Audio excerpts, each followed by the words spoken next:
I was exhausted. It was 2 a.m., and I had just finished my second shift as a waitress, just to pay off my crippling student loans. Meanwhile, my golden child sister was sleeping soundly, dreaming about the brand new $45,000 SUV my stepdad bought for her graduation tomorrow. As I was looking for a pen in my stepdad's home office, I noticed something that should not have been there. A thick yellow envelope shoved behind the printer, stamped with the logo of a major wealth management firm. It had my name on it, marked Irrevocable Trust Fund Confidential. The seal was broken. Inside were forged signatures withdrawing $120,000 over the last 4 years, exactly the total price of my sister's tuition and her new car. I did not scream or cry. I simply made a copy of everything.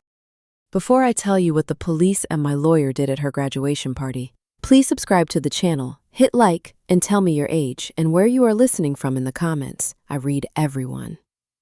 The Florida humidity at that hour felt like breathing through a wet towel. My name is Eleanor Edith. I am 24 years old. I had just driven home from a diner off Interstate 4, smelling of stale coffee and fryer oil. The house was quiet. The air conditioning hummed through the vents, keeping the upstairs bedrooms perfectly chilled for my mother Caroline and my stepdad Richard. My room was a converted laundry space off the garage. It was warm and smelled faintly of bleach. I walked into Richard's home office because I needed a blue pen to sign my weekly time card. The desk was organized the way Richard organized his life. Everything looked measured on the surface. Bills were stacked, golf magazines were fanned out. But when I reached across the desk toward the pen cup, my elbow knocked a stack of blank printer paper onto the floor. I bent down to pick it up. That was when I saw it. Wedged between the back of the heavy laser printer and the wall was the yellow envelope. The paper was thick quality stationery. The return address belonged to a wealth management firm in Tampa. My biological grandmother lived in Tampa before she passed away. I pulled the envelope free. The flap was torn open. I slid the contents onto the glass surface of the desk. There were 30 pages of bank ledgers and wire transfer receipts. The first page showed a starting balance from 4 years ago. The number made my chest tight. $120,000. I turned the page. 3 days after my high school graduation, there was a withdrawal for $15,000. The memo line read, tuition installment. But I did not go to a private university. I went to community college on a Pell Grant. My half-sister Isabella Evangeline went to a private university out of state. Her tuition was exactly $15,000 a semester. I kept turning the pages, more withdrawals. Rent payments in Athens, Georgia, where Isabella Evangeline lived. Sorority dues. And finally a wire transfer dated 2 days ago for $45,000. The exact sticker price of the white SUV sitting at the dealership waiting to be delivered for Isabella Evangeline tomorrow afternoon. At the bottom of each authorization form was my signature, except it was not my handwriting. The loops were too wide. The slant was wrong. Someone had tried to copy my signature from an old driver license application. I did not panic. I felt a cold, heavy weight settle in my stomach. I turned on the desk lamp. I booted up the scanner sitting next to the printer. I placed the first page face down on the glass. I hit copy. The machine hummed. A bright green light swept under the glass, illuminating the dark room. I placed the second page down. Hit copy. The green light swept again. I had 10 pages printed when the floorboards in the hallway creaked. I froze. The scanner was still humming. The door handle turned slowly. The light from the hallway spilled into the office. Richard stood in the doorway wearing his bathrobe. He looked at the bright green light of the scanner. He looked at the copies in my hand. Then he looked at the open yellow envelope on his desk. Richard was standing in the doorway wearing his bathrobe. The green light of the scanner washed over his face. He looked at the machine. He looked at the copies in my left hand. Then he looked at the open yellow envelope resting on the glass surface of his desk. My first mistake was speaking before I was ready. I should have turned the scanner off. I should have made an excuse about a jammed printer.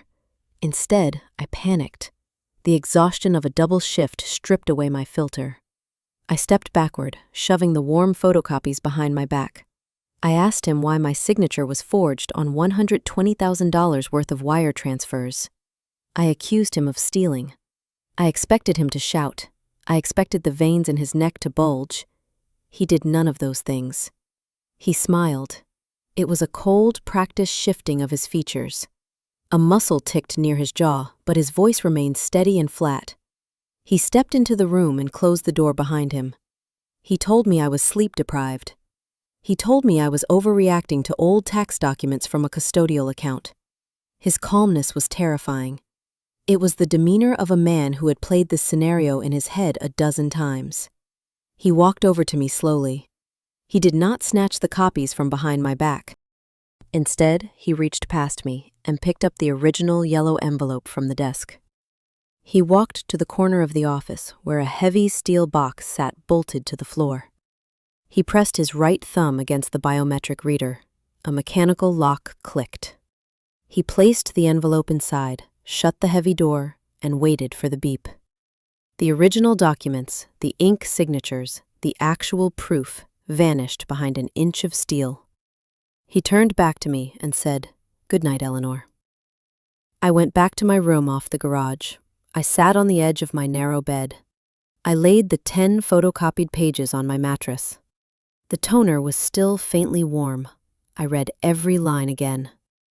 My biological grandmother was a frugal woman who clipped coupons and drove a used sedan. She built this trust fund over 4 decades working as a county clerk. She meant for it to buy me a house or pay for law school. She did not mean for it to buy out-of-state tuition and a luxury vehicle for a girl she only met twice. Richard came into my life when I was 10. He married my mother Caroline a year after my father walked out. Richard was a man who loved the appearance of wealth. He leased cars he could barely afford. He bought golf clubs he rarely used. My grandmother saw through him instantly. That was why the trust was irrevocable. That was why she named me the sole beneficiary. But because I was a minor when she passed away, Richard was named the custodial guardian of the account. I turned the copy pages over. Photocopies are just gray ink on cheap paper. They carry no legal weight. A defense attorney could claim I typed them up myself to extort my family. The sun came up hot and bright. By 8 in the morning, the house was a theater of forced joy. I walked into the kitchen and smelled bacon grease and expensive vanilla coffee. My mother Caroline was standing by the center island, wrestling with a massive bundle of silver and blue helium balloons. Isabella Evangeline was sitting at the breakfast nook, scrolling through her phone. She wore silk pajamas and a clay face mask. She did not look up when I walked in. She just complained that the catering company was bringing the wrong kind of shrimp skewers for her graduation party tomorrow. I poured a glass of tap water. My hands were shaking. I watched my mother tie a ribbon around a balloon string. Caroline was a woman who avoided conflict the way other people avoid physical pain. She spent her entire marriage to Richard smoothing over his financial mistakes and pretending we were a wealthy family. I needed to know if she was a victim too. I needed to know if Richard had hidden this theft from her. I waited until Isabella Evangeline went upstairs to shower. I asked my mother to step out onto the back patio. The morning air was already stifling. The pool filter hummed in the background. I pulled the folded photocopies from the pocket of my jeans. I handed them to her. I watched her eyes track the numbers. I watched her read the forged signatures. I braced myself for her gasp. I prepared to catch her if her knees buckled. I expected horror. Instead, I watched a frantic, silent calculation play out across her face. She did not drop the papers. Her eyes darted wildly from the forged signatures on the cheap copies to the massive bundle of expensive silver and blue helium balloons bobbing against the ceiling. Her left hand reached out, blindly seeking purchase, her fingers clamping down on the edge of the marble center island so hard her knuckles turned a stark, bloodless white. I could hear the sharp, jagged intake of her breath over the hum of the pool filter. She swallowed hard, a visible, agonizing effort, as if forcing down a jagged stone. When she looked back at me, the panic in her eyes had been deliberately extinguished, replaced by a cold, flat resignation.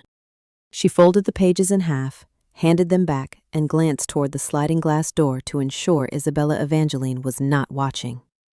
Then she spoke. She told me Richard had not stolen anything. She used the word borrowed. She said raising me had been expensive. She reminded me of my braces when I was 12. She reminded me of the roof they had to replace 5 years ago. She said I owed Richard for keeping a roof over my head. She said the money was just sitting there doing nothing while her husband was drowning in credit card debt trying to maintain our lifestyle. The realization hit me like a physical blow. The air left my lungs. My mother was not a victim. She was an accomplice.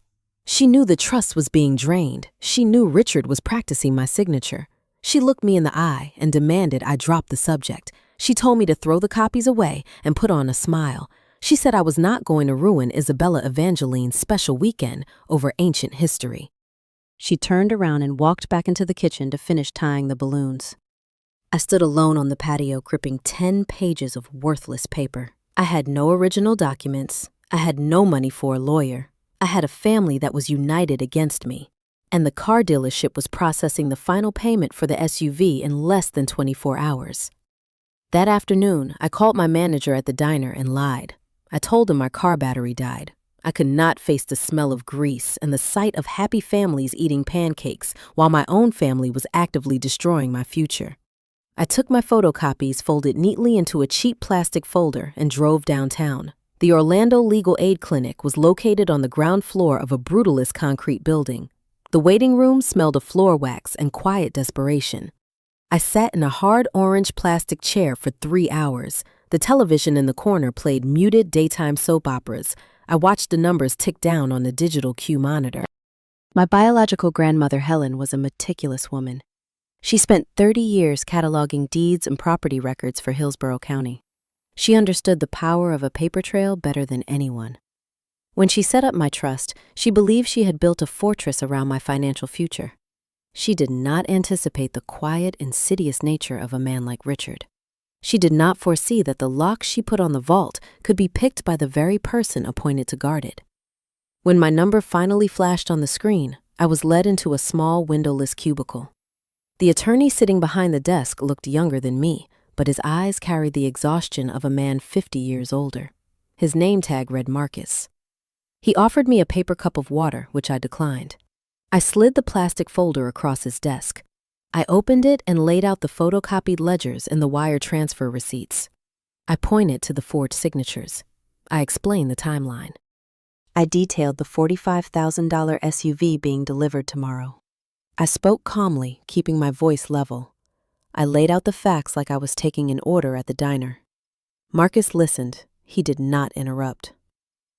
He tapped a cheap ballpoint pen against a legal pad. When I finished, he picked up the first page and held it close to his desk lamp. He looked at the gray grain of the toner. He set the paper down gently. Then he dismantled my entire case in less than 5 minutes. He explained the difference between knowing a truth and proving a fact. He told me that a photocopy is considered hearsay in a court of law unless the original document is unavailable. Since Richard was alive and well and holding the originals in a biometric safe, the copies were legally useless. A judge would throw them out on day 1. I argued back. I pointed out the fraudulent signatures. I said it was grand theft. Marcus shook his head. He leaned forward and steepled his fingers. He explained the twisted reality of family law. Because Richard was appointed my legal custodial guardian when the trust was established 12 years ago, he had broad discretionary power. He was authorized to move those funds if he deemed it necessary for my welfare. The police would look at the situation and see a father managing family finances. They would classify it as a civil dispute. They would refuse to open a criminal investigation without indisputable hard proof of identity theft. I asked him what I needed to do. I asked him how to force Richard to open the safe. Marcus leaned back in his chair. He rubbed his temples. He outlined the steps. I would need to file a civil lawsuit in probate court. I would need to petition a judge for a subpoena to compel Richard to produce the original documents. To get that subpoena, I would need to hire a forensic accountant to review the trust's history, and to manage the entire process, I would need a specialized probate litigator. I asked him how much that would cost. Marcus stopped tapping his pen. He looked at me with genuine pity. He said a decent litigator would require a retainer of at least $10,000 just to start drafting the initial filings. The forensic accountant would be another $5,000. I stared at him. The number hung in the air between us. $15,000. I had $342 in my checking account. I lived in a converted laundry room. I worked double shifts just to pay the minimum monthly interest on my student loans. The justice system was not a vending machine where you put in the truth and a verdict pops out. The justice system was a toll road, and I could not even afford the entry fee. I gathered my photocopies. I slid them back into the plastic folder. I thanked Marcus for his time. He handed me a business card for a private attorney and wished me luck. It was an empty gesture. We both knew I was never going to make that call. I walked out of the clinic and onto the hot pavement. The Florida heat was suffocating, pressing down on my shoulders like a physical weight. The downtown traffic roared past me. I walked to my beat-up Honda Civic. I sat behind the wheel and gripped the steering wheel until my knuckles turned white. I was fighting a ghost. Richard had insulated himself perfectly. He had the money. He had my mother's compliance. He had the protection of the law. He had the biometric safe. I looked down at the plastic folder on the passenger seat. The law required the original documents. The originals were locked inside a steel box in a house where I was no longer welcome. I needed a way to get inside that safe, and I needed to do it without getting arrested for burglary. Desperation is not a loud emotion. It is a quiet, creeping thing that makes you abandon logic. I sat in my parked car down the street from the house, watching the driveway. I knew the schedule. My mother and Richard had an appointment at noon to finalize the menu with the catering company across town. They were preparing for 50 guests tomorrow. They would be gone for at least 2 hours. Isabella Evangeline was supposed to be at a nail salon with her friends. The house should have been empty. I pulled my Civic into the driveway. The concrete was scorching under the midday sun. I unlocked the front door and walked straight through the kitchen to the attached garage. The air inside the garage smelled of motor oil and damp cardboard. Richard kept a heavy red metal toolbox on a workbench in the back. I opened the top drawer and took out a thick steel crowbar. The iron felt rough and warm against my palms. I walked back inside and went straight to the home office. The room was exactly as it had been last night. The desk was immaculate. The printer sat silently in the corner.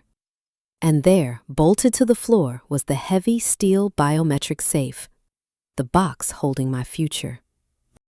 The box holding the proof. I wedged the flat end of the crowbar into the thin seam between the heavy door and the frame of the safe. I pushed down with all my weight. Metal ground against metal. It was a harsh, ugly sound that echoed through the quiet house. I pushed harder. The crowbar slipped, skinning my knuckles against the rough steel. A thin line of blood welled up on my hand. I wiped it on my jeans and wedged the iron back into the seam. I leaned my entire body into it.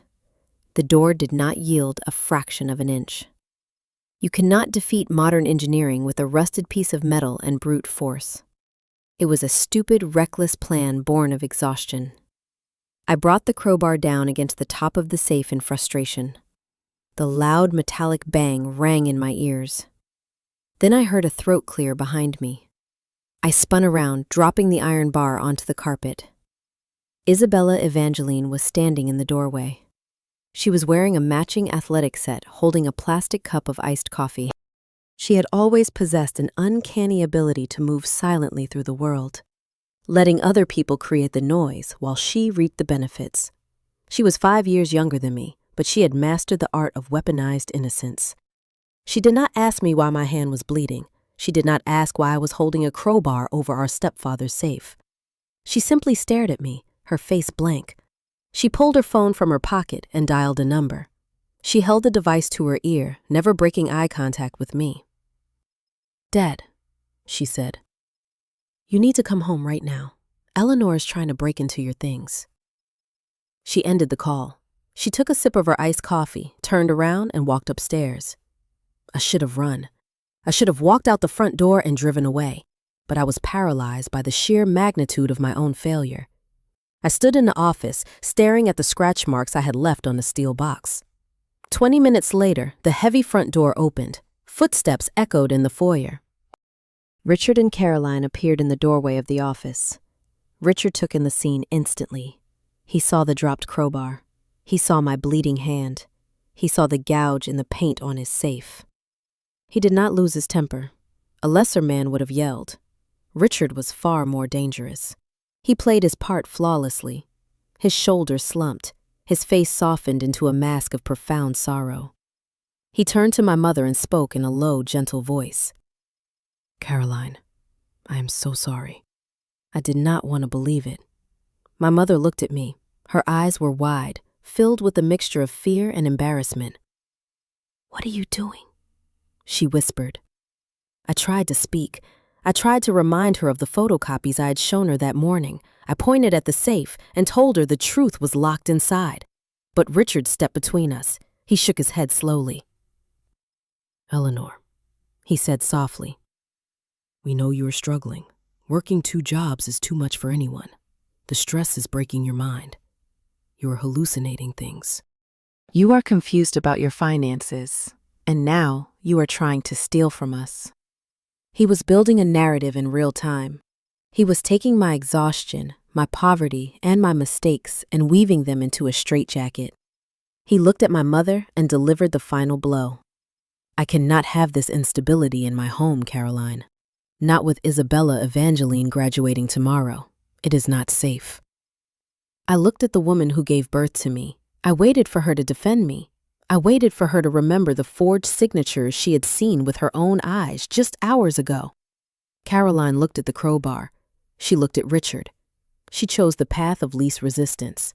She chose the comfortable lie over the ugly truth, because the truth meant dismantling her comfortable life. "You need to pack your things, Eleanor," she said. Her voice trembled, but her words were final. "You need to leave." The betrayal settled into my bones. It was a cold, heavy finality. I was no longer just marginalized. I was being erased. I did not argue. Arguing requires hope, and I had none left. I walked past them and went to the converted laundry room. The space was small. It did not take long to pack my existence. I pulled a canvas duffel bag from under my narrow bed. I packed 4 pairs of jeans, a stack of uniform shirts for the diner, my toothbrush, and a pair of worn sneakers. I left the textbooks. I left the cheap lamps. I only took what I could carry. I zipped the bag closed and hoisted the strap over my shoulder. I walked down the hallway toward the front door. Isabella Evangeline was standing at the bottom of the staircase. She had changed into a different outfit, trying on dresses for the event tomorrow. She looked at my duffel bag. She did not offer an apology. She did not ask where I was going to sleep. She adjusted a strap on her shoulder and said, "Please do not come back tomorrow. You are going to ruin my graduation party." I looked at her. I realized in that moment that none of them saw me as human. I was merely an obstacle to their comfort, a glitch in their perfect family portrait. I did not say a word to my sister. I opened the front door and walked out into the suffocating heat. I threw my duffel bag into the back seat of my Honda Civic. The car was baking in the afternoon sun. I sat behind the wheel. The steering wheel burned my hands, but I did not let go. I had no money. I had no family. I had nowhere to go. I was cut off from the only home I knew. And in exactly 24 hours, a flatbed truck was going to deliver a white SUV paid for with my stolen future. I turned the key in the ignition. The engine sputtered and caught. I drove out of the subdivision, watching the manicured lawns fade in the rearview mirror. I needed a new plan. I needed to find a back door into the legal system, and I had to do it before the banks opened on Monday. I parked under a flickering amber street lamp at the edge of a massive retail lot. The engine of my 2009 Honda Civic ticked as it cooled. Florida nights do not offer relief. The air remains heavy, holding the heat of the day close to the asphalt. I cracked the windows 2 inches to breathe, but that let in the hum of the nearby highway. I leaned the driver's seat back as far as the hinge allowed. The fabric was worn. A broken spring pressed directly into my lower back. I stared at the stained fabric of the ceiling. The physical toll of being discarded by your own blood is a unique kind of pain.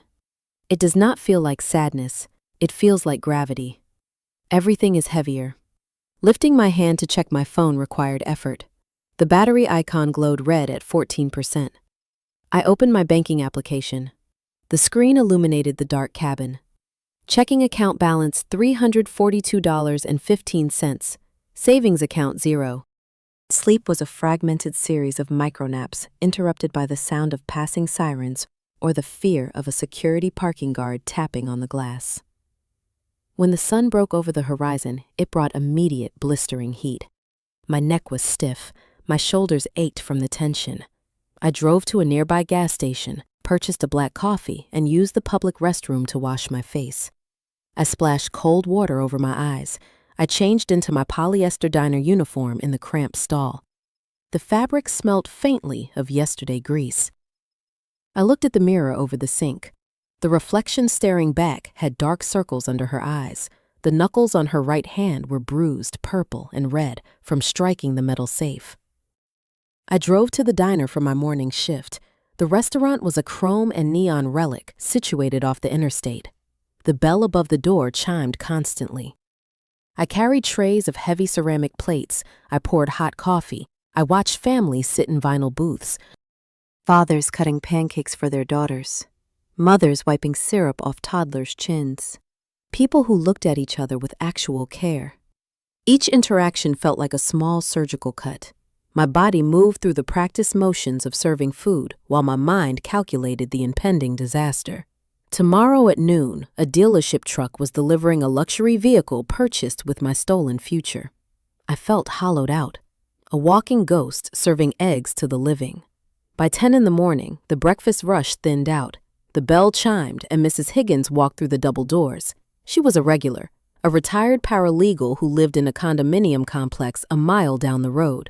She always wore pressed slacks and silk blouses despite the humidity. She had spent 40 years organizing case files and drafting motions for a prominent real estate firm in Orlando. She possessed the sharp evaluating gaze of someone who had spent a lifetime looking for discrepancies in paperwork. She slid into booth 4, her usual spot. She ordered a dry English muffin and black tea. I brought her order on a plastic tray. I set the porcelain cup down. As I reached across the table to place the plate, my uniform sleeve rode up. The harsh fluorescent lighting of the diner illuminated the bruised, swollen skin across my knuckles. The scraped flesh from the crowbar incident was stark and ugly against my pale skin. Mrs. Higgins stopped reaching for her tea. She looked at my hand. Then she looked at my face. She did not ask if I was okay. People who have worked in law offices know better than to ask empty questions. She asked me who I hit. I looked around the restaurant. My manager was in the back office. The other waitresses were rolling silverware near the kitchen. I slid into the booth opposite her. I did not cry. I did not use adjectives. I stripped away the emotion and laid out the facts the way a client briefs an attorney. I told her about the yellow envelope shoved behind the printer. I explained the irrevocable trust my biological grandmother established. I listed the amounts of the withdrawals. I described the forged signatures. I told her about the biometric steel box bolted to the floor. I explained how the free legal clinic told me the photocopies were useless hearsay and how my mother chose my stepfather's lies over my reality. I finished by explaining that I was sleeping in my car with $300 to my name. Mrs. Higgins listened in silence. She took a slow sip of her tea. Her eyes tracked the movements of the diner, but her mind was processing the legal puzzle. When I finished, she set the cup down precisely on the center of the saucer. She told me the public defender I spoke to was tired and lazy, but she did not offer a grand solution or pity. She simply looked at my bruised knuckles and offered an observation from 40 years in real estate law. People who hide paper always forget about the stamps, she said quietly. They lock the originals in a safe, but they forget that any major withdrawal from an irrevocable trust requires a notary. And notarized documents tied to estate bonds leave a permanent trail at the county records office. I stopped breathing. The diner noise faded into a dull hum. The realization rushed through me like ice water. My mind rapidly began to piece the puzzle together. I did not need a crowbar. I did not need to crack the biometric safe in the home office. I did not need the original yellow envelope at all. If the withdrawals were notarized, the proof was not locked in a steel box. The proof was sitting in a public database. The county clerk held certified copies of the crime. Richard thought he was brilliant hiding the papers in his office. He forgot that the bureaucracy of moving stolen money leaves an indelible paper trail. I looked at the clock above the pie case. It was 11 in the morning on a Friday. The county clerk records department closed at 5. If I did not get those certified documents today, the weekend would shield Richard. The dealership would process the final transaction tomorrow morning. The vehicle would be delivered. The money would vanish into a depreciating asset. I had exactly 6 hours to pull the public records and find out whose notary stamp was validating my forged signature. I stood up from the booth, untying my apron. I had to leave right now. I did not ask my manager for permission to leave. I untied my stained apron, dropped it on the checkout counter, and walked out the glass doors. I climbed into my Civic. The engine whined as I merged onto the interstate, heading straight for the downtown municipal complex. The digital clock on the dashboard read 11:42. Bureaucracy moves at the speed of indifference. I knew I had a limited window before the government employees left for their Friday lunch hour. The county records building was a monolithic block of beige limestone. I passed through the metal detectors and took the elevator to the 3rd floor. The probate and trust division was a vast room filled with rows of metal filing cabinets and humming microfilm readers. The air smelled of old paper and dust. I pulled a numbered ticket from a red dispenser. The weight was agonizing. My knee bounced against the leg of the wooden chair. Every minute felt like a physical weight pressing against my chest. When the digital board finally flashed my number, I walked up to the thick plexiglass partition.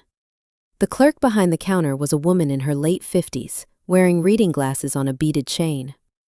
I slid my driver license under the slot. I requested the public filings for the Helen Edith Irrevocable Trust. I specified I needed the notarized affidavits attached to any disbursements made within the last 48 months. She typed slowly. The clacking of her keyboard sounded like hail hitting a tin roof. She asked me to wait and walked away into a maze of heavy, sliding shelves. 10 minutes passed. My pulse pounded in my ears.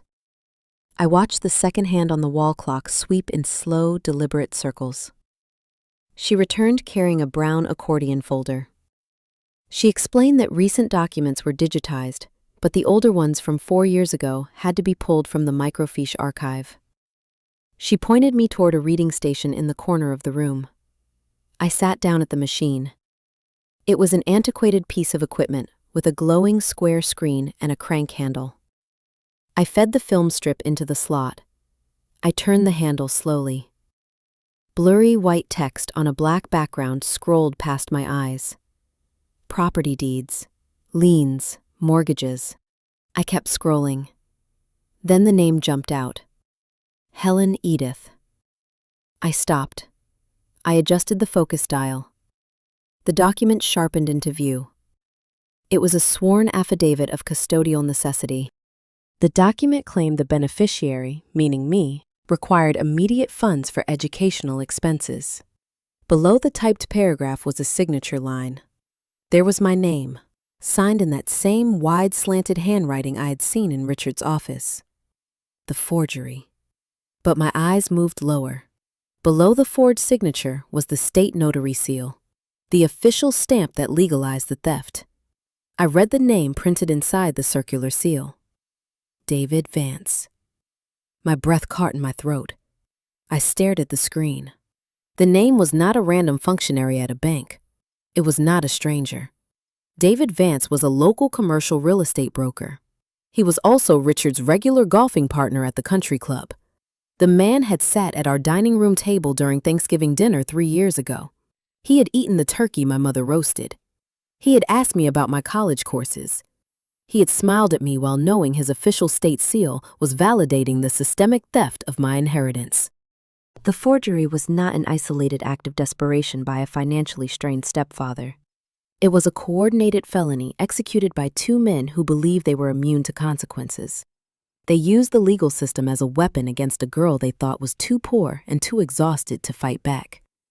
I scrolled forward, finding the next document. Another withdrawal, another forgery, another stamp from David Vance. I found 4 separate affidavits in total, matching the dates from the photocopied ledgers I had seen last night. I stood up and walked back to the clerk. I did not ask for regular copies. I asked for certified court-stamped duplicates of all 4 affidavits. The cost was $2 per page. I paid with a crumpled $20 bill for my meager checking withdrawal. The clerk embossed each page with a raised state seal and signed the bottom corner in blue ink. I walked out of the building, clutching the thick manila envelope. The Florida sun hit my face, but I felt freezing cold. I now possessed undeniable legal proof of wire fraud and criminal conspiracy. I had the weapon to destroy Richard.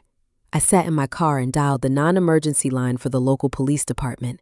I navigated the automated menus until I reached a dispatcher. I explained I had certified proof of a felony trust fund theft involving a corrupt notary. The dispatcher listened, then transferred me to the Financial Crimes Division.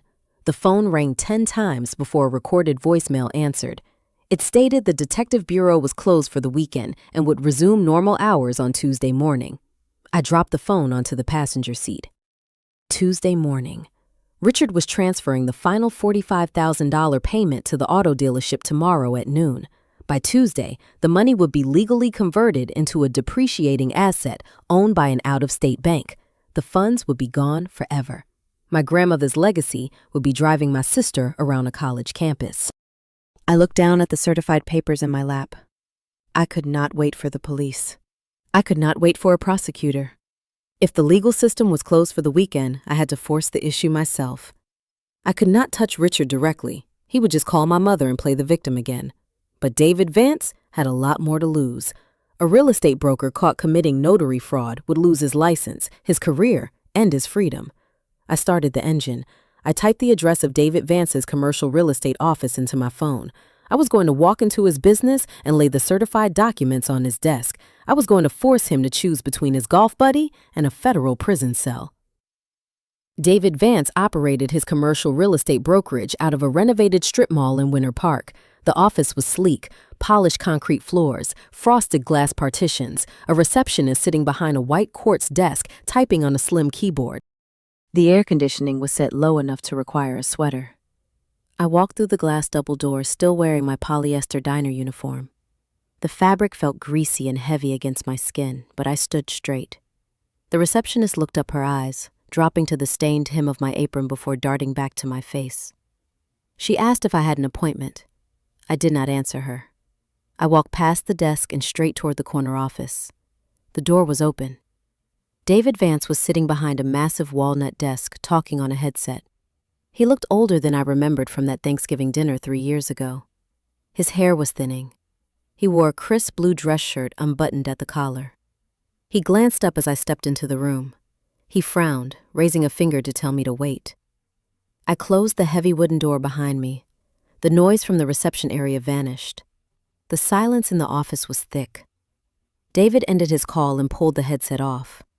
"Eleanor," he said. His voice was laced with mild confusion. "What are you doing here?" I did not raise my voice. I did not yell. I walked to the edge of his walnut desk. I pulled the certified county records from the manila envelope.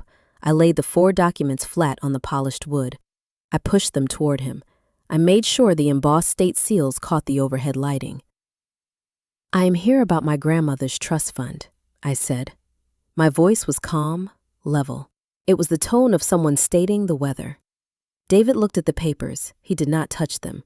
He leaned forward, squinting at the dense legal text. When his eyes recognized his own notary stamp at the bottom of the page, the blood drained from his face. The color vanished, leaving his skin an unhealthy gray. He swallowed hard. The silence stretched between us, punctuated only by the hum of the central air unit. "You notarized 4 separate affidavits authorizing the withdrawal of $120,000, I said. "You stamped a document swearing you witnessed my signature." "I did not sign those papers, David. Richard forged my name." He leaned back in his leather chair. He rubbed his face with both hands. "This is where the villains become real. In movies, the bad guys twist their mustaches and laugh. In reality, they are just men who make terrible choices and tell themselves comforting lies to sleep at night. David was not maliciously trying to destroy my future. He was not a criminal mastermind. He was a coward who bent the rules for a friend. "Eleanor, you have to understand," he started. His voice shook. I did not let him finish. I told him that forging a signature to wire funds across state lines triggers federal jurisdiction. I told him that as a licensed notary, participating in that forgery made him a co-conspirator to felony wire fraud. I mentioned mandatory minimum sentencing. I kept my posture relaxed, but my words were sharp, precise cuts. The silence stretched, heavy and absolute, broken only by the hum of the central air unit blowing frigid air across the room. Yet a fine sheen of sweat broke out across David's forehead, glistening under the recessed lighting. His hand began to shake, a fine, uncontrollable tremor, as he reached up to remove his reading glasses. The heavy frames clattered against the polished walnut of his desk. He pressed the heels of his hands aggressively into his eyes, rubbing a bloodshot sclera until he groaned. He did not weep, but the immaculate, confident broker had vanished, replaced by a terrified man hyperventilating in a tailored suit. He leaned forward, his voice a hoarse, ragged whisper, and explained the lie Richard had fed him. 4 years ago, right after I graduated high school, Richard came to him in tears. Richard claimed I had developed a severe substance abuse problem. He told David I was sitting in a locked rehabilitation facility in South Florida, unable to manage my own affairs. He said the medical bills were drowning the family. He begged David to notarize the form so he could access the trust and pay for my imaginary treatment. I stared at him. The depth of Richard's manipulation was breathtaking. He had weaponized my absence. He had created a fictional tragedy to mask a real theft. And David Vance, wanting to play the hero for a desperate father, stamped the documents without asking for proof. "You saw me at Thanksgiving 3 years ago," I said softly. I was sitting at the table. I was not in rehab. I was taking classes at the community college. David looked up, his eyes red. "I know," he whispered. But by then, I had already stamped the first 2 forms. When I realized he lied to me, I confronted him. Richard threatened to report me to the state licensing board for the initial improper notarizations. He blackmailed me into stamping the last 2. He said if I went down, he was taking me with him. I pulled a blank piece of printer paper from the tray on his desk. I slid a pen toward him. "I am not going to the licensing board, David. I am going to the police. But the detective bureau is closed until Tuesday. Tomorrow at noon, Richard is using the final $45,000 to buy Isabella Evangeline a car. If that money clears, you will go to prison for participating in a completed felony." I tapped the blank paper. "Write it down. Write down exactly what Richard told you. Write down that he forged my signature and coerced you into stamping it. Sign it. If I hand this confession to the police on Tuesday, you become a cooperating witness. If you do not, I hand them the certified county records, and you become a suspect." David picked up the pen. His hand was trembling. He wrote for 10 minutes. He detailed the lies, the dates, and the blackmail. He signed his name at the bottom. He pushed the paper toward me. He looked broken. A man who traded his integrity for a golf buddy and lost everything. I folded the confession and slipped it into my pocket alongside the certified records. I had the weapon. I had the proof. I had the witness. I turned and walked out of the office, leaving David Vance sitting in the cold silence of his ruined career. I stepped out of the air-conditioned building into the brutal afternoon heat. I walked toward my Honda, feeling a surge of raw power. For the first time in my life, I was not the victim. I was the architect of my own justice. I unlocked my car door. My phone vibrated in my pocket. It was an automated text message alert from my bank. It read, "Insufficient funds transaction declined." I frowned. I had $300 left in my checking account. I had not bought anything. I opened the banking application. The screen loaded slowly. When the numbers appeared, my heart stopped. Available balance, negative $42.15. I refreshed the page. The number did not change. I scrolled down to the transaction history. There was a single line item time-stamped 3 minutes ago. An electronic transfer of $342, moving the exact remaining balance of my account to an external routing number. The blood roared in my ears. The realization hit me like a physical blow. When I opened that checking account at 16 years old, I was a minor. The bank required an adult cosigner. Richard was listed as the joint custodial owner on the account. He had the legal right to move the funds without my permission. He knew I went to David Vance. David must have texted him the moment I left the office. Richard realized I was building a case and executed a devastating countermove. He choked off my only resource. He legally drained the last of my waitress tips, leaving me stranded. I was standing in a parking lot with a signed confession in my pocket, but I did not even have enough money to buy gas to drive to the police station. I held the phone in my hand. The glass screen glared under the midday sun, reflecting my own exhausted face. The text from the bank was automated. A sterile string of digits indicating an electronic transaction had triggered an insufficient funds protocol. I had tried to buy nothing. I was simply standing on the heated asphalt outside a commercial real estate office. I opened the banking application. The loading icon spun in a slow, agonizing circle. When the dashboard finally rendered, the numbers were displayed in a harsh red font. Available balance, -$42.15. I refreshed the page. The numbers remained unchanged. My thumb hovered over the screen. I pressed the glass to view the detailed transaction history. The top line item was time-stamped exactly 4 minutes ago. An electronic withdrawal of $342.15. The destination was listed as an external routing number, an account I did not recognize. An account I did not own. The blood rushed in my ears, drowning out the noise of the passing highway traffic. I leaned against the hot metal of my car door. The Florida heat radiated off the paint, but the coldness in my chest was absolute. When I was 16 years old, I got my first job scooping ice cream at a shop near the local high school. I needed a place to deposit my bi-weekly paychecks. Richard drove me to the local branch in his least luxury sedan. He wore a pressed polo shirt and charmed the teller. He placed his hand on my shoulder and explained that I was a minor. He said he needed to be the custodial joint account holder to teach me financial responsibility. The bank required an adult signature for anyone under 18. He smiled, took the cheat pen from the desk, and signed the line. I never removed his name. When I turned 18, I was too busy working double shifts at the diner and trying to survive the crushing schedule of community college to think about banking logistics. Richard never touched the account. For years, he let it sit there dormant, acting as a hidden trapdoor. He waited until the exact moment I threatened his survival to pull the lever. The banking system does not care about fairness. The banking system operates on cold, binary logic. If a name is on the signature card, that person has unilateral authority to move every cent without permission or notification. Richard did not steal my money. In the blind eyes of the financial institution, he merely transferred his own assets from one column to another. My phone vibrated in my palm. A new text message appeared on the screen. The sender was Richard. The message was short.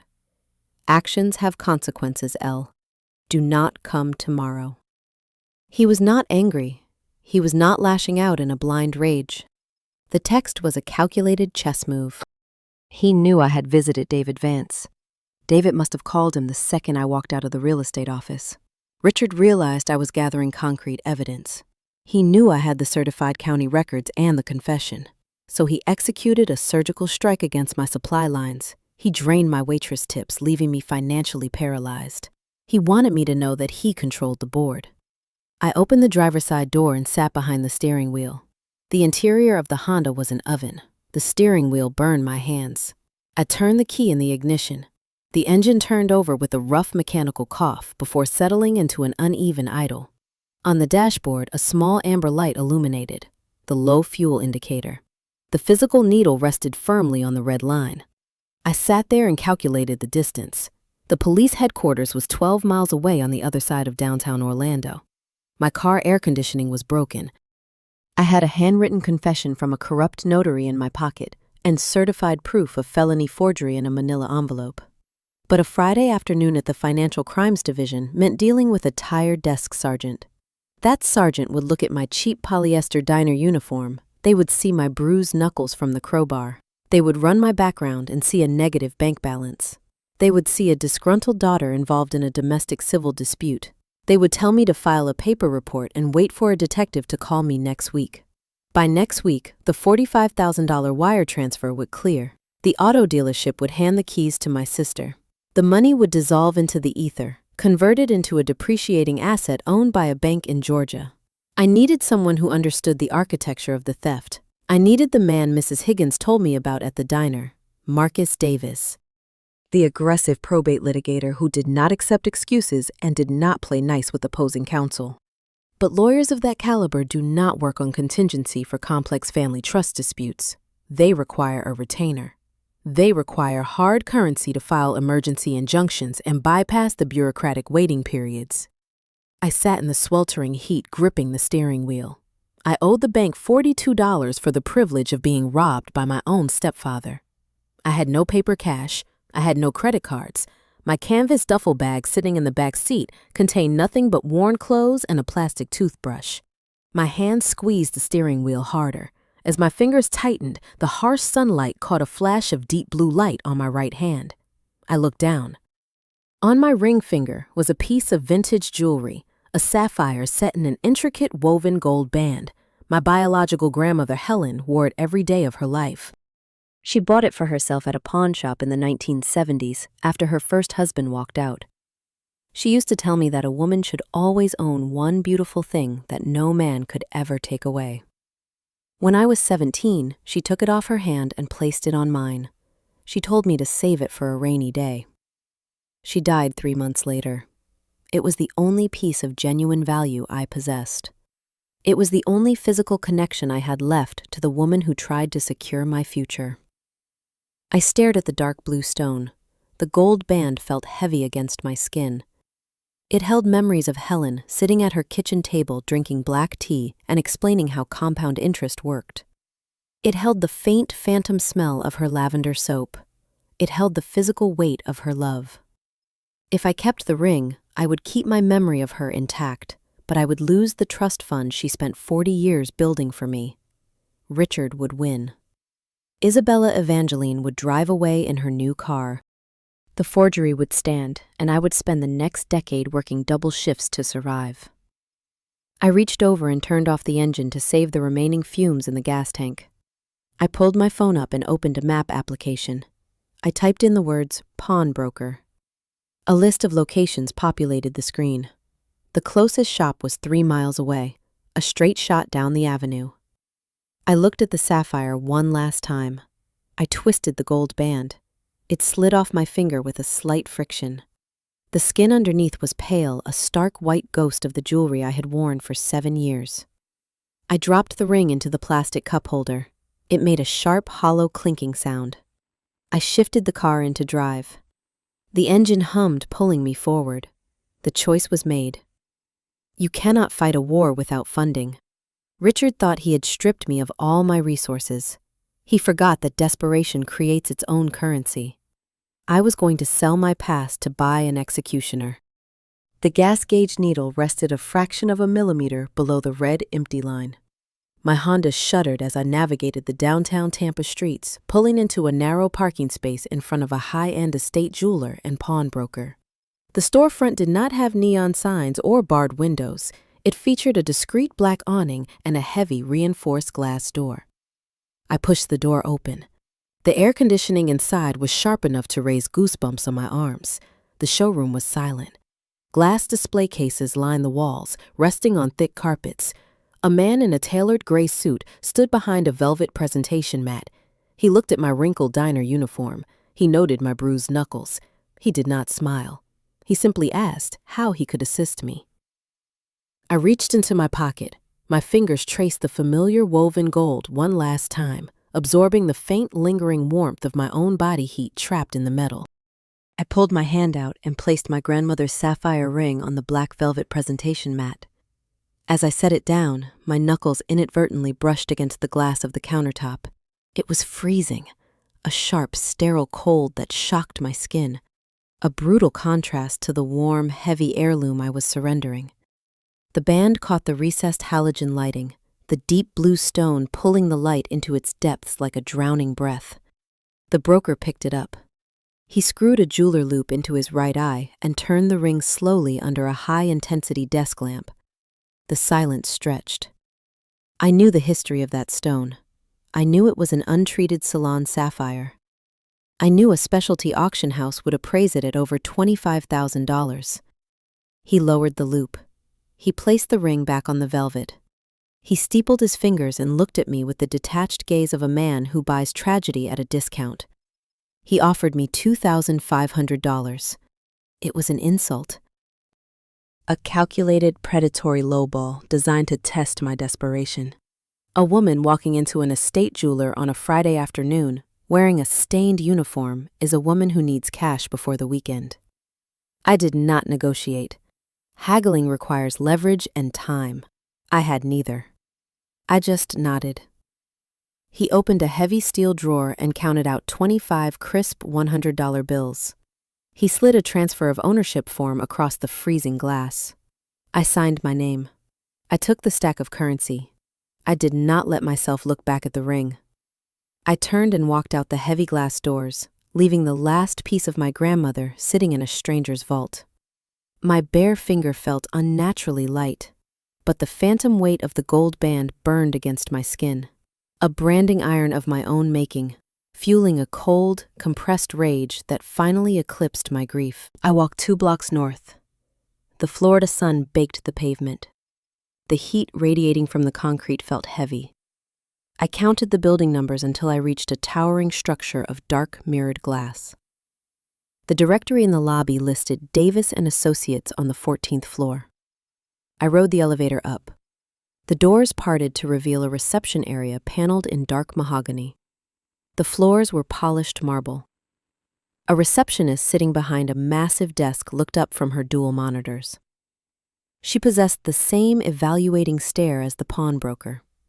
She took in my appearance and immediately prepared to dismiss me.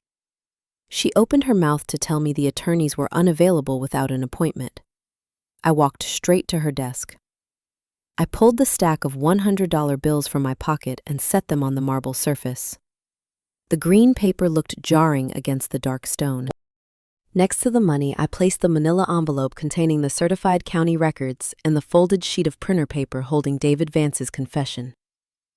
"I need to see Marcus Davis," I said. "I am here to hire a litigator." The receptionist looked at the $2,500. She picked up her desk phone and dialed a short extension. She spoke in a hushed tone. 2 minutes later, a heavy wooden door swung open. Marcus Davis was a man who moved with deliberate economy. He wore a crisp white shirt with the sleeves rolled up to his forearms, exposing a silver watch. He did not offer a polite greeting. He gestured for me to enter his office. The room smelled of leather and expensive coffee. Floor-to-ceiling windows offered a sweeping view of the Tampa skyline. I sat in a rigid chair across from his desk. I did not waste his time with tears or emotional backstory. Mrs. Higgins told me he respected efficiency. I slid the certified records in the confession across the polished wood. I explained the forged trust disbursements. I explained my stepfather's custodial control of my overdrawn checking account. I laid out the timeline for the $45,000 SUV delivery scheduled for tomorrow at noon. Davis picked up the certified county records. He traced the embossed state seals with his thumb. He read the notarized affidavits. Then he unfolded David Vance's handwritten confession. His eyes scanned the ink. A sharp, humorless smile touched the corners of his mouth. He set the papers down. He leaned back in his leather chair. "You did the heavy lifting," he said. "You cornered a licensed state officer and extracted a written admission of felony wire fraud.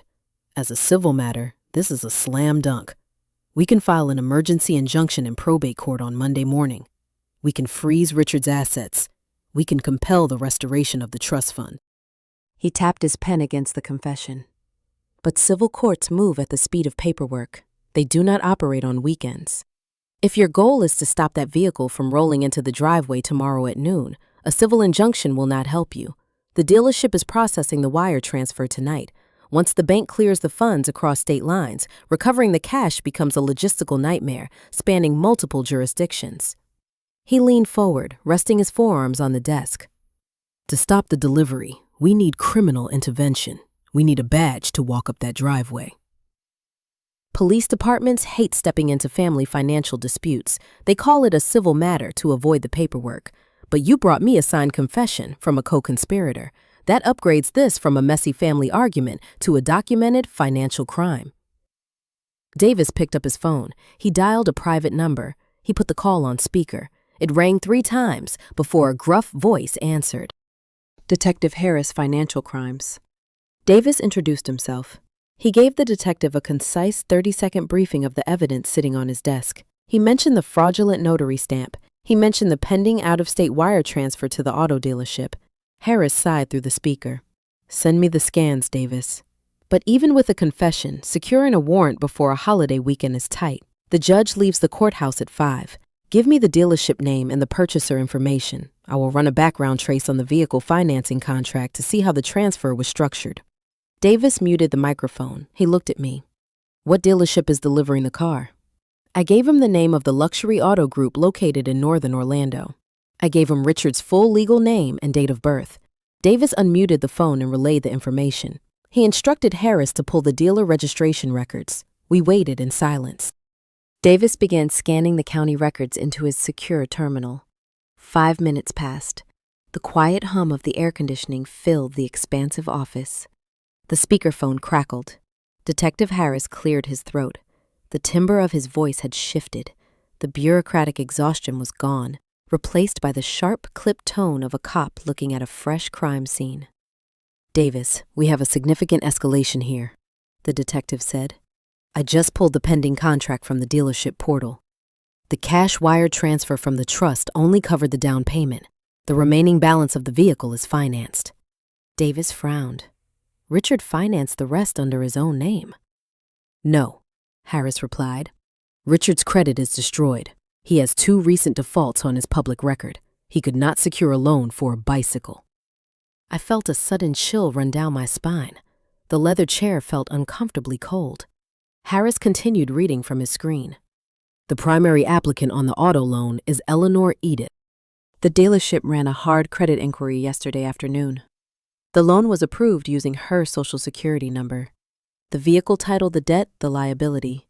It is all registered under her identity. Davis slowly hung up the phone. He turned his monitor around to face me. The digital financing contract glowed on the screen. My name was typed across the top line. Richard had not just stolen my past. He had not just drained my inheritance to buy his favorite daughter a gift. He had actively mortgaged my future. He anchored $45,000 of high-interest debt to my Social Security number. If Isabella Evangeline missed a single payment, my credit score would plummet. My ability to rent an apartment, secure a car loan, or pass a background check for a job was entirely tethered to a luxury SUV I would never drive. I was staring at a secondary layer of fraud that threatened to bury me alive. Marcus Davis turned his monitor back toward himself. His face hardened. He typed rapidly, navigating through secure legal databases. The mechanical clatter of his keyboard filled the silence. I sat frozen. My Social Security number, a string of 9 digits that dictated my ability to exist in modern society, was currently attached to $45,000 of predatory auto debt. Davis explained the mechanics of the theft while he worked. Richard had likely taken a photograph of my Social Security card years ago when I was a minor living under his roof. He had held on to it, waiting for the moment he needed pristine credit. He walked into that dealership, used the stolen trust funds as a massive down payment to lower the monthly obligation, and then signed the financing paperwork using my identity. When the dealership ran the hard credit inquiry, the automated alert never reached me. Richard had cleverly routed the application through an old phone number of mine that he still controlled, and a dummy email address he created just for this purpose. To the bank in Georgia, I was not a waitress sleeping in a Honda Civic. I was a wealthy young woman purchasing a luxury vehicle. If that car rolled off the truck tomorrow, I was legally bound to the metal. If Isabella Evangeline crashed it, the liability fell on my insurance. If Richard stopped making the payments, my credit would shatter. They had not just stolen my past, they had chained me to their future.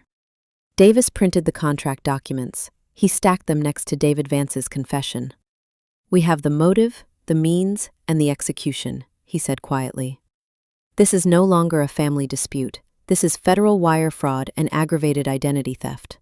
But before Harris files the warrant request, I need to know where you stand.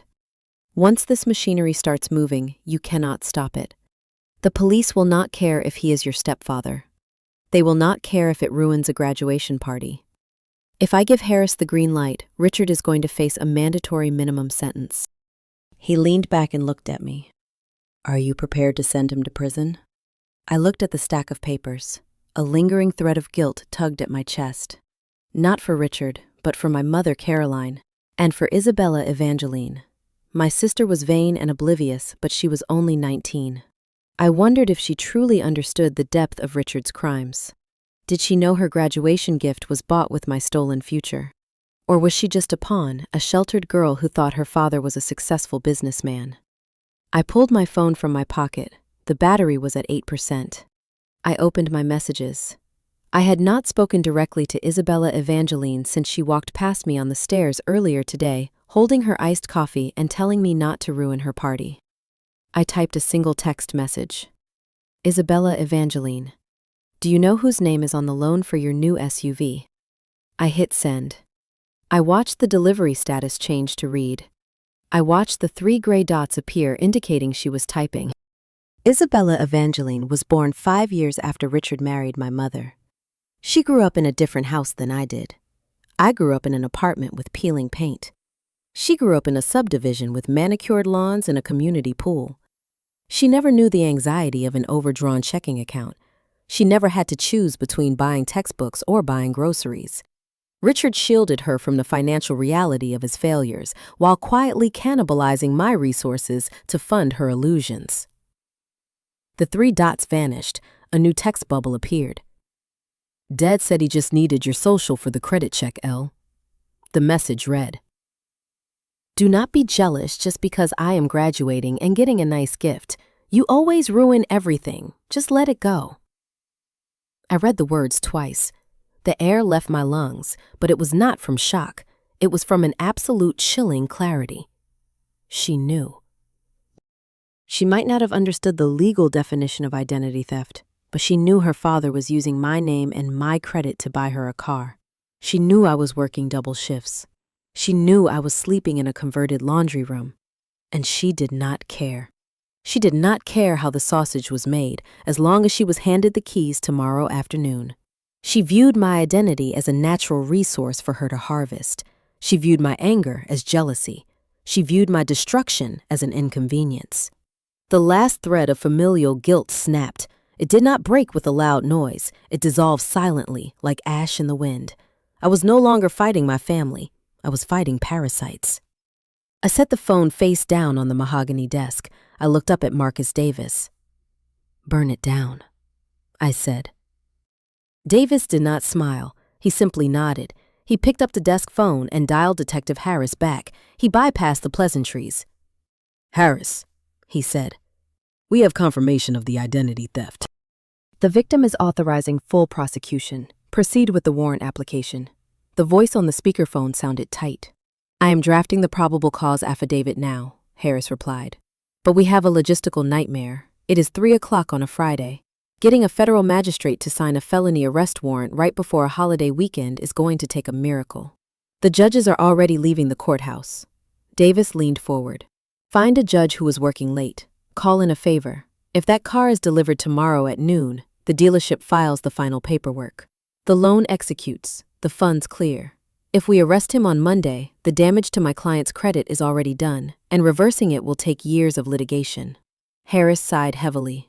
Even if I get the signature tonight, I cannot just kick his door down. He has not actually received the stolen goods yet. The contract requires a physical signature upon delivery to execute the final transfer of liability. If we arrest him tonight, his defense attorney will argue he was just securing a quote and never intended to finalize the fraudulent purchase. Davis swore softly under his breath. He is right, Eleanor. To make the identity theft charge stick beyond a shadow of a doubt, we need to catch him completing the crime. We need him to take physical possession of the vehicle and sign the final delivery manifest using your forged name. I looked at the digital clock on Davis's desk. The graduation party was scheduled for tomorrow. 50 guests, catered food, a white tent on the front lawn, and a flatbed truck delivering a $45 SUV right in the middle of it. I spoke slowly, measuring my words. Then you do not arrest him tonight. You let the truck deliver the car. You let him sign the paper, and you arrest him tomorrow at noon in front of everyone. The sun began its slow descent over the Tampa skyline, casting long amber shadows across the mahogany floor of the law office. I sat in the rigid leather chair, watching the digital clock on the desk shift to 4:30. The silence in the room was dense. Marcus Davis did not offer small talk. He typed methodically on his keyboard, preparing the civil filings we would need as a contingency. I drank a glass of cold water from a crystal pitcher. My stomach was empty. I had not eaten since my diner shift, but hunger felt like a distant, irrelevant sensation. My body was running entirely on adrenaline and the cold momentum of the impending trap. At 5:15, the heavy wooden door opened. Detective Harris walked in. He did not look like the police officers you see on television. He wore a rumpled gray suit that hung loosely on his frame. He carried a battered leather briefcase and possessed the weary posture of a man who spent his life untangling the financial lies of desperate people. He did not deal in emotions. He dealt in ledgers, routing numbers, and sworn affidavits. He sat in the empty chair next to me. He did not offer a comforting smile. He unlatched his briefcase and pulled out a pair of reading glasses. Davis pushed the manila envelope and the handwritten confession across the desk. Harris put his glasses on. He picked up the certified county records first. The room was quiet except for the crisp sound of heavy paper turning. Harris read every line of the trust disbursements. He examined the forged signatures. He ran his thumb over the embossed state seals. Then he picked up David Vance's confession. He read the real estate broker's admission of guilt twice. Finally, he looked at the printed digital contract from the auto dealership showing my social security number listed as the primary applicant for the remaining loan balance. Harris took his glasses off and folded them. He looked at Davis and then turned his gaze to me. "This is not a family dispute anymore," he said. His voice was gravelly, low, and precise. "What you have here is felony identity theft, aggravated by wire fraud. Because Richard used your personal identifying information to secure a loan backed by a financial institution located in Georgia, he crossed state lines. That triggers federal jurisdiction. The local prosecutor will handle the initial charges, but the federal authorities will take an interest in the wire fraud." He leaned forward, resting his elbows on his knees. "But we have a severe logistical problem. It is Friday evening. The municipal courthouse closes its doors in 30 minutes. The federal magistrates are already gone for the holiday weekend. Securing an arrest warrant tonight based solely on paper evidence and a co-conspirator confession is a procedural nightmare. Judges want undeniable proof that the primary suspect intends to finalize the crime." I frowned. I told him we had the proof. I pointed to the printed auto loan application on the desk. Harris shook his head. "You have proof of preparation," he explained. In the eyes of a defense attorney, Richard merely inquired about a loan. A clever lawyer will argue that Richard gathered the quotes, filled out the preliminary application, and then changed his mind. They will claim he never intended to steal the vehicle. He just wanted to see if he could get approved. Until he takes physical possession of that SUV and signs the final delivery manifest, the crime of theft is technically incomplete. If I knock on his door tonight and put him in handcuffs, his attorney will have the charges reduced to a misdemeanor before Tuesday morning. Davis leaned back in his chair. "So we let him complete it?" Harris nodded slowly. "We let him seal his own fate. Tomorrow at noon, the dealership is sending a flatbed truck to deliver the vehicle to the house. The delivery driver carries a final transfer of liability contract. It requires a wet ink signature. The driver is instructed to collect the signature of the primary applicant before handing over the keys." Harris looked directly at me. "Richard thinks he has you financially paralyzed. He thinks you are sleeping in your car with an overdrawn bank account, too exhausted and broke to interfere. He believes he can casually walk up to that delivery driver, take the clipboard, and forge your name one last time in front of 50 party guests." He paused, letting the weight of the scenario settle in the room. When the ink from his pen touches that paper, the crime is executed. It transitions from preparation to active felony fraud. That signature is the trigger. I asked how we were going to catch him doing it. Harris opened his briefcase and pulled out a legal pad. He uncapped a pen. "I am going to have 2 plainclothes officers parked in an unmarked vehicle down the street from your subdivision. I will be in the passenger seat. We will wait for the flatbed truck to arrive. We will monitor the delivery." Davis interjected. You cannot see the driveway from the street. The house sits behind a row of large oak trees. If you park far enough away to avoid detection, you will not be able to witness the actual signing of the documents. You will not have visual confirmation." Harris stopped writing. He looked at Davis. The lawyer was right. Richard's house was situated on a cul-de-sac, surrounded by dense landscaping. To see the driveway, you had to be standing on the lawn. If an unfamiliar sedan parked too close, Richard would spot it. A man committing a felony is hyper-vigilant. If Richard saw men in suits watching him, he would invent an excuse. He would tell the delivery driver to come back Monday. He would delay the signature, and the trap would fall apart. "We need an inside observer," Harris said. "Someone who can stand on that lawn and watch him sign the paper. Someone who can give us the signal the exact second the forgery is complete." He did not look at Davis. He looked at me. I stared back at the detective. The implication hung heavy in the conditioned air. Richard had just kicked me out of the house. He had drained my bank account. He had sent me a text message specifically ordering me not to attend the graduation party. Isabella Evangeline had told me I would ruin her day. If I walked onto that manicured lawn tomorrow, I would be stepping into a hostile environment. I would be surrounded by family members who viewed me as a threat and neighbors who had been told I was having a mental breakdown. Richard would be furious. He would try to force me to leave. Harris read my hesitation. "He cannot know the police are waiting," he said softly. "He needs to believe he won. He needs to feel so arrogant and so untouchable that he signs your name right in front of your face just to prove he can. I need you to go to that party, Eleanor. I need you to be the distraction. While he is focused on asserting his dominance over you, he will not notice my detectives walking up the driveway." I looked at the forged documents scattered across the mahogany desk. I thought about my grandmother's ring sitting in a pawn shop vault. I thought about the $342 Richard stole from my checking account just to ensure I could not fight back. The police could not arrest him until he held the pen, and he would not hold the pen unless he felt safe. I had to become the bait. I had to walk back into the house that exiled me and smile while my stepfather finalized my ruin. Saturday morning broke with a heavy, suffocating heat that pressed against the windows of my car.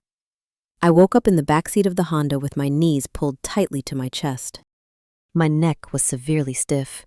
Every joint in my body ached from the broken upholstery springs.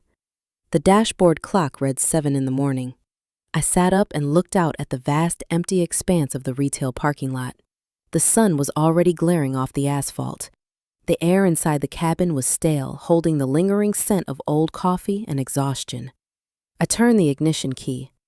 The engine hesitated before turning over, a mechanical complaint against the lack of maintenance. I drove out of the lot and navigated toward a large commercial gas station near the highway on-ramp. I parked near the air pump, away from the main storefront. I grabbed my canvas duffel bag from the passenger seat and walked into the public restroom. The room smelled intensely of industrial pine cleaner and damp concrete. A fluorescent tube flickered overhead, casting a harsh yellow light. I locked the heavy steel door behind me. I turned the sink faucet, letting the water run until it turned freezing cold. I cupped my hands and splashed the water over my face. The shock cleared the remaining fog from my brain. I used rough brown paper towels to scrub the sleep from my eyes. I changed out of my polyester diner uniform. From the bottom of my bag, I pulled a simple knee-length black cotton dress. I bought it 3 years ago to wear to a funeral. The fabric was slightly wrinkled but clean. It felt appropriate for the day. I brushed my hair and tied it back. I looked at my reflection in the stained mirror. The dark circles under my eyes were prominent. The bruised knuckles on my right hand had faded into a dull, mottled yellow. I did not look like a girl attending a graduation celebration. I looked hollowed out. But the hollowness was a tactical advantage. A hollow vessel cannot be broken because there is nothing left inside to shatter. The desperation was gone, replaced by an eerie, absolute calm. My phone vibrated on the porcelain edge of the sink. The screen illuminated, displaying a single notification. It was a text message from my mother, Caroline. I picked up the device. The message read, "Please, Eleanor, if you show up and make a scene, you will break your sister's heart. Your father is doing his best." I read the words 3 times, standing under the humming fluorescent light. She was still calling him my father. It was a deliberate linguistic weapon. She used that specific word to enforce an artificial hierarchy of respect that Richard had never earned. She used Isabella Evangeline's fragile heart as a human shield to protect her husband from the consequences of federal wire fraud. Caroline was a woman who feared poverty far more than she loved her eldest daughter. She had convinced herself that sacrificing me was a necessary utility bill required to keep the lights on in her comfortable suburban life. I did not type a response. I did not attempt to explain the legal reality of the situation. Arguing with my mother was like pouring water into a cracked vase. It just drained away, leaving a mess on the floor. I switched my phone to silent mode and walked out of the restroom, leaving the ghost of my family loyalty on the tiled floor. The drive to the Orlando suburb took 45 minutes. As I crossed the city limits, the landscape shifted dramatically. The pawn shops, discount grocery stores, and cracked sidewalks faded away. They were replaced by towering palm trees, manicured medians, and gated entrances. This was a world built on the rigid enforcement of appearances. I turned onto the main boulevard of my former neighborhood. The lawns were an impossible shade of green, defying the relentless Florida sun through expensive hidden irrigation systems. Luxury sedans sat in wide brick-paved driveways. I drove past my street. I did not park in front of the house. I parked 2 blocks away, wedging my faded Civic between a dense row of blooming oleander bushes and a fire hydrant. I turned off the engine. The silence in the car was profound. My phone vibrated against my leg.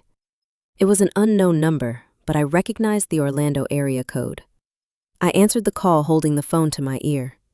Detective Harris spoke without introducing himself. "We have a visual on your vehicle," he said. His voice was a low, gravelly murmur filtering through the air conditioning of his own car. "We are parked 3 houses down from your target location, on the opposite side of the street. Dark blue Ford Explorer. Do not look in our direction when you walk past." I kept my eyes focused on the steering wheel. I told him I understood the instructions. "The delivery truck crossed the county line 20 minutes ago," Harris continued. "The logistics company confirmed the route. The vehicle will be turning into your subdivision shortly. The driver has the physical paperwork on a clipboard on the passenger seat." Harris paused, letting a faint burst of radio static hum over the line. He lowered his voice further. "Listen to me carefully, Eleanor. Richard is operating under the assumption that he has entirely defeated you. He believes your bank account is empty and your spirit is broken. When you walk onto that lawn today, he is going to expect tears. He is going to expect a desperate tantrum. If you walk up that driveway looking triumphant or vindictive, he will sense the trap. A cornered predator will refuse the bait." He took a breath. "You cannot glare at him. You cannot make sarcastic remarks. You must be docile. You must let him play the victor. He needs to feel so supremely confident and so untouchable that he takes that pen and signs your forged name without a single second of hesitation. He needs to do it just to prove to you that he can. Can you do that?" I looked at my bruised hand resting on my lap. I thought about the forged signatures sitting in the county archive. I thought about the pawnbroker taking my grandmother's sapphire ring. I told the detective I was ready. I ended the call. I opened the car door and stepped out into the thick, humid air. I smoothed the fabric of my black dress. I began walking down the concrete sidewalk. As I approached the cul-de-sac, the sounds of the party drifted toward me. I could hear the faint thumping bass of a popular song playing from rented outdoor speakers. I could smell the rich smoke of expensive catered barbecue. Through the gaps in the hedges, I saw the peak of a massive white event tent erected on the front lawn. I kept my gaze fixed straight ahead, intentionally ignoring the dark blue Ford Explorer parked quietly against the curb. I had to step into a crowd of 50 people who despised me. I had to smile at the man who robbed me. I had to walk directly into a hostile environment and offer myself as the perfect bait, just long enough for Richard to execute his own ruin. I walked up the wide brick-paved driveway. The heat radiating from the stones seeped through the thin soles of my shoes. The manicured lawn had been transformed into an elaborate stage set. 2 massive white canvas tents provided shade for rows of circular tables covered in crisp linen tablecloths. A catered buffet line stretched across the wooden deck in the backyard, offering shrimp cocktail-carved brisket and imported cheeses. A local acoustic trio played popular songs near the pool edge. Dozens of guests mingled, holding sweating plastic cups of iced tea and cocktails. These were Isabella Evangeline's college friends wearing sundresses and expensive sunglasses. These were my mother's country club acquaintances discussing their upcoming summer vacations. These were Richard's business associates holding their plates, evaluating the apparent wealth surrounding them. It was an environment meticulously constructed to project success, stability, and familial devotion. I navigated through the crowd, my black cotton dress stark against the bright summer colors. I felt the ambient gaze of the guests slide over me. I was the dark smudge on a pristine canvas. I was the unacknowledged complication they had all been quietly instructed to ignore. My mother Caroline was standing near the buffet table, organizing a stack of embroidered cloth napkins. She wore a floral silk dress that caught the afternoon breeze. She was laughing at a joke told by the neighbor's wife. She turned to reach for a silver serving tray. Her eyes met mine. The laugh died in her throat. Her hands opened, dropping the stack of white napkins onto the grass. She froze. The blood drained from her face, leaving her looking pale and suddenly very old. She did not step toward me. She took a half step backward, pulling her hands tight against her chest. Richard noticed her reaction. He was standing near the acoustic band, holding a glass of scotch. He followed her line of sight and saw me standing near the edge of the large tent. The transformation in his demeanor was instantaneous, but subtle. To the guests, he merely looked like a father crossing the lawn to greet a late arrival. But I knew the micro-expressions. I saw the slight flaring of his nostrils. I saw the sudden rigidity in his shoulders. He walked toward me, closing the distance with long, aggressive strides. He stopped 2 feet away. He did not yell. He understood the rules of suburban warfare. He kept a wide, pleasant smile plastered across his face, nodding briefly to a passing guest, but his eyes were cold, flat, and filled with absolute disdain. "I told you not to come," he hissed, keeping his voice pitched low enough to avoid carrying over the music. The words barely moved his lips. I looked at him. I remembered Detective Harris's instructions. Do not look triumphant. Be docile. Let him play the victor. I let my shoulders slump. I lowered my chin slightly, breaking eye contact for a fraction of a second. I forced my voice to tremble, a practiced mimicry of the exhaustion I had felt yesterday. "I just wanted to see her," I said softly. "I just wanted to see Isabella Evangeline get her graduation gift. I will not make a scene, Richard." He stared at me, analyzing the submission. He saw my wrinkled dress. He remembered the overdrawn bank account. He calculated that I had finally accepted my defeat. The tension leaked out of his shoulders. His fake smile turned into a genuine expression of smug satisfaction. He leaned in closer. "You stay quietly in the back, Eleanor. You do not eat the catered food. You watch your sister receive the reward she earned by actually functioning in the real world. And when the party is over, you are going to find a new place to live." He patted my shoulder, a patronizing gesture meant to display paternal dominance to anyone watching. I did not flinch. I just nodded. Suddenly, the acoustic trio stopped playing. A low, heavy mechanical rumble vibrated through the ground. The guests turned toward the street. The conversation ceased, replaced by a collective murmur of anticipation. A massive flatbed tow truck rolled slowly into the cul-de-sac. The diesel engine idled loudly, drowning out the remaining party noise. Secured to the steel bed of the truck was a brand-new gleaming white luxury SUV. The paint caught the glaring Florida sun. A giant, ridiculous red velvet bow was strapped across the hood. The crowd erupted into cheers and applause. Isabella Evangeline shrieked. She dropped her plastic cup onto the grass and ran toward the edge of the driveway, her hands covering her mouth in performative shock. Her friends clustered around her, pulling out their phones to record the moment.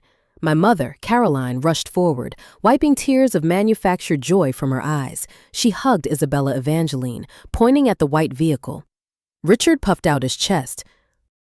He adjusted the collar of his expensive polo shirt. He stepped forward, taking his place at the center of the spectacle. He was the provider. He was the generous patriarch delivering the ultimate prize. The delivery driver put the truck into park. The air brakes hissed loudly. He climbed down from the cab, wearing a dark blue uniform shirt. He carried a metal clipboard in his left hand. He walked toward the group of cheering people, scanning the crowd. "Are we looking for Richard?" he asked, raising his voice over the engine noise. Richard raised his hand, stepping out from the group. "That is me," he said loudly, ensuring the neighbors heard him. "I am the father." The driver smiled, but held the clipboard against his chest. "I need to verify the physical ID for Eleanor, Edith, before I can release the vehicle, sir. State law for finance deliveries." Richard did not miss a beat. He reached into his back pocket and pulled out a worn plastic card.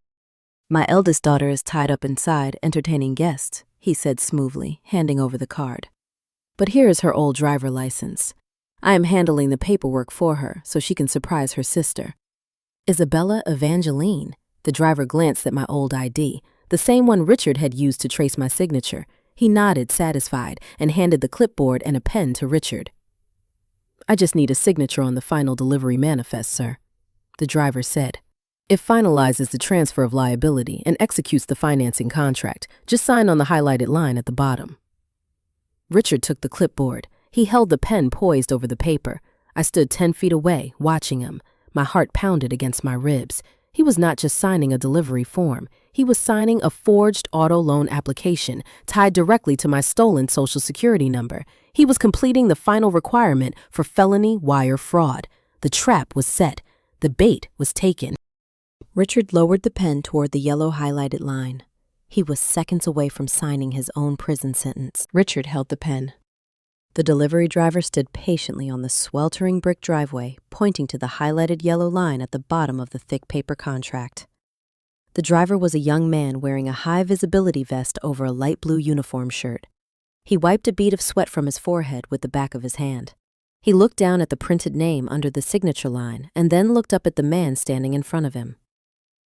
"Are you signing on behalf of Eleanor?" "Edith?" the driver asked. His voice carried clearly over the low, steady rumble of the idling diesel engine of the flatbed truck. Richard did not hesitate. He did not look over his shoulder to see who was listening.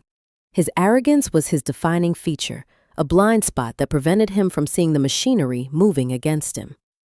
He puffed out his chest, straightening the collar of his expensive polo shirt. He offered a wide, magnanimous smile to the gathered crowd of neighbors, business partners, and family friends. "I am her father," he said loudly, ensuring his voice projected across the manicured lawn. "It is all the same money." He pressed the tip of the ballpoint pen against the paper.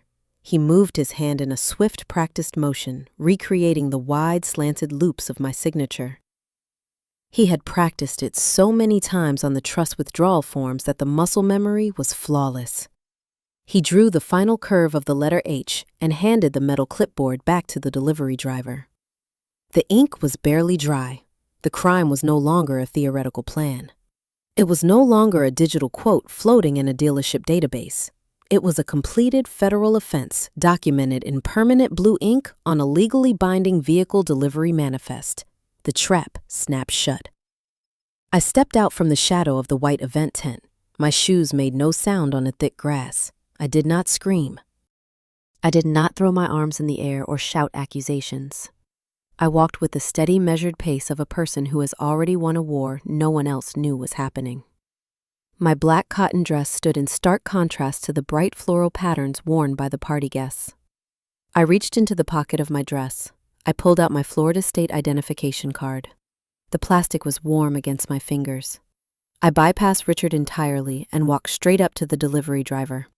I held the card out to him, holding it steady so he could read the bold black text. "I am Eleanor Edith," I said.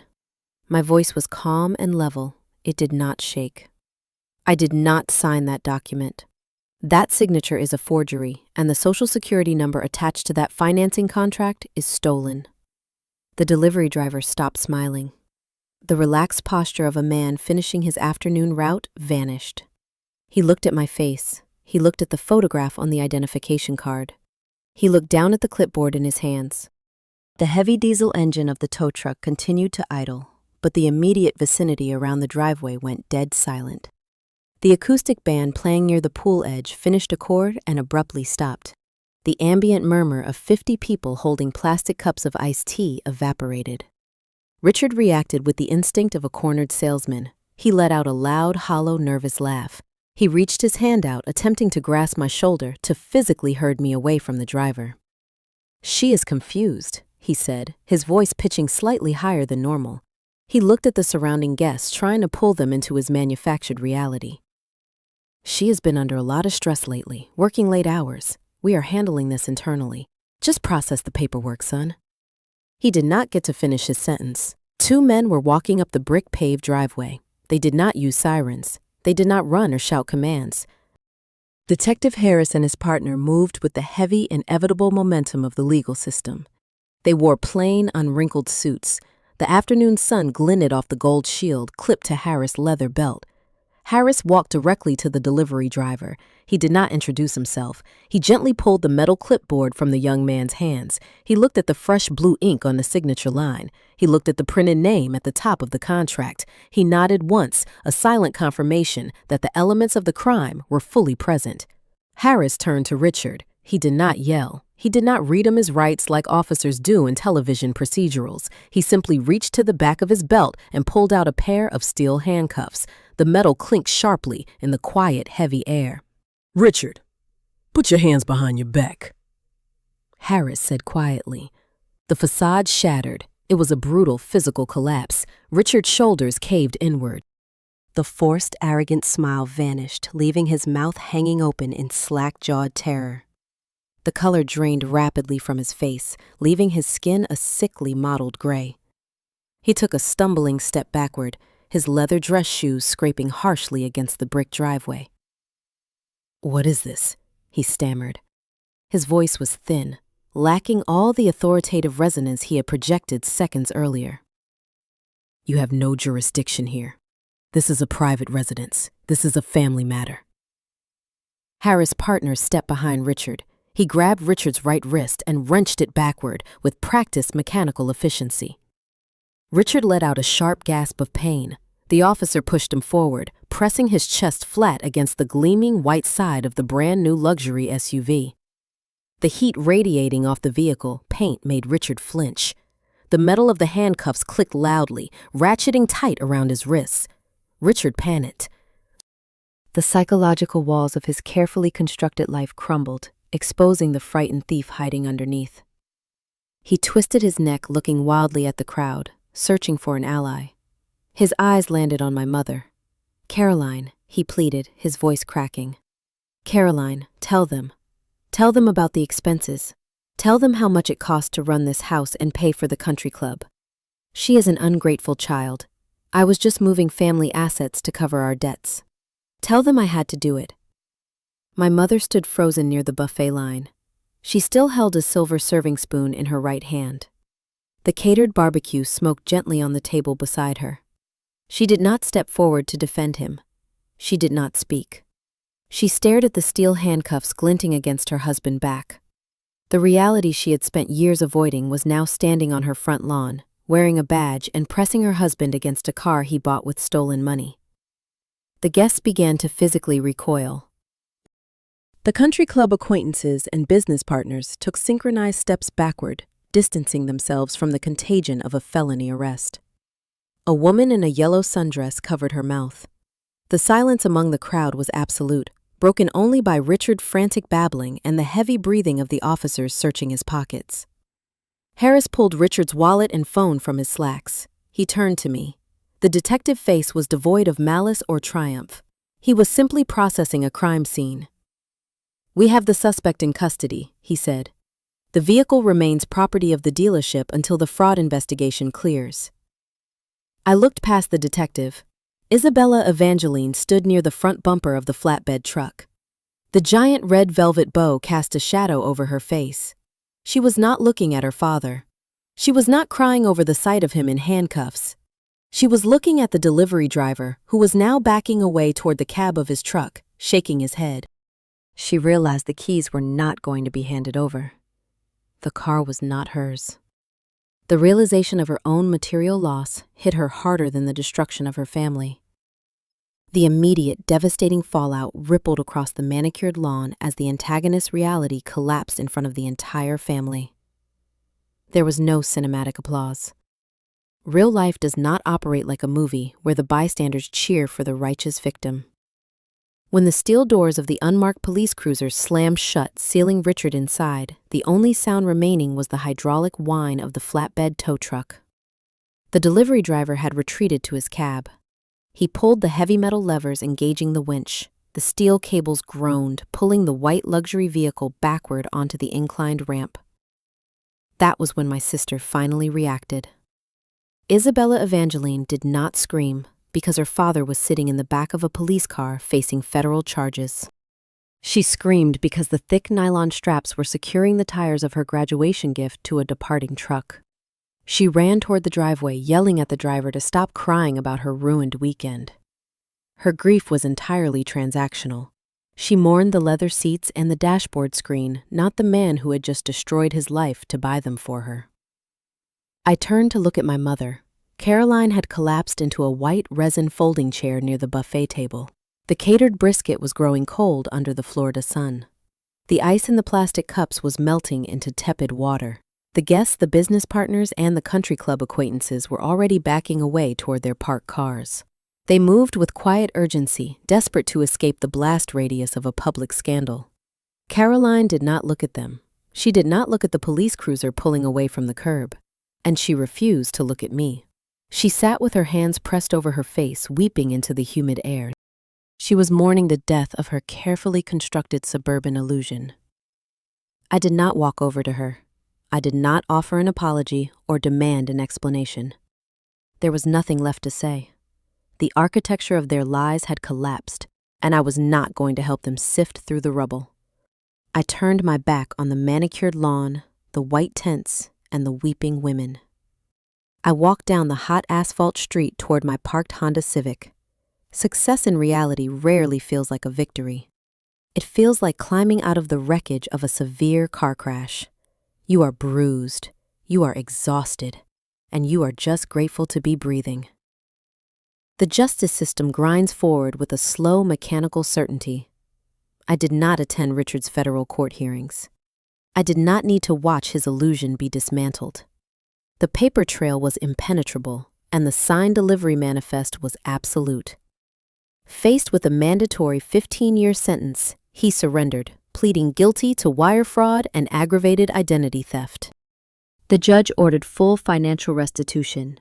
The sprawling house in the Orlando suburb was quietly liquidated to satisfy the debt. 6 months later, the money returned to my control. It did not arrive in a dramatic presentation. It appeared as a sterile line of green digital text on my banking application. $120,000. I sat at the small desk in my new rented apartment. I opened my student loan portal. I typed the exact principal amount that had suffocated me for 4 years into the payment field. I clicked submit. The screen refreshed and the balance read 0. I bought my freedom with a single keystroke. But every victory demands a toll. A week after the funds cleared, I drove back to downtown Tampa. I parked in front of the high-end estate jeweler. I walked through the heavy glass doors, carrying an envelope containing $3,000 in cash, intending to reclaim my grandmother's sapphire ring. The broker behind the velvet mat recognized me. He did not smile. He checked his inventory ledger and informed me the ring had been sold to a private buyer in New York 2 weeks prior. He could not disclose the client information. I stood in the cold air conditioning of the showroom, realizing the permanence of my sacrifice.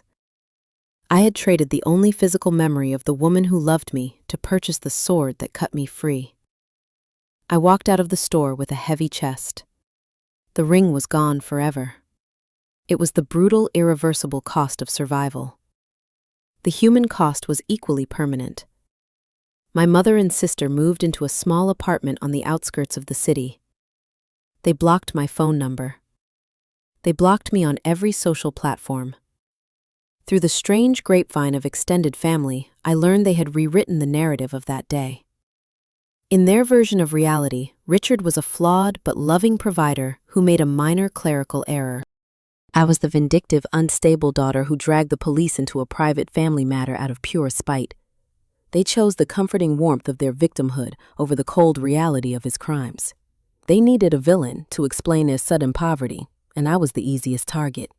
I let them keep their lies. I did not attempt to correct the record.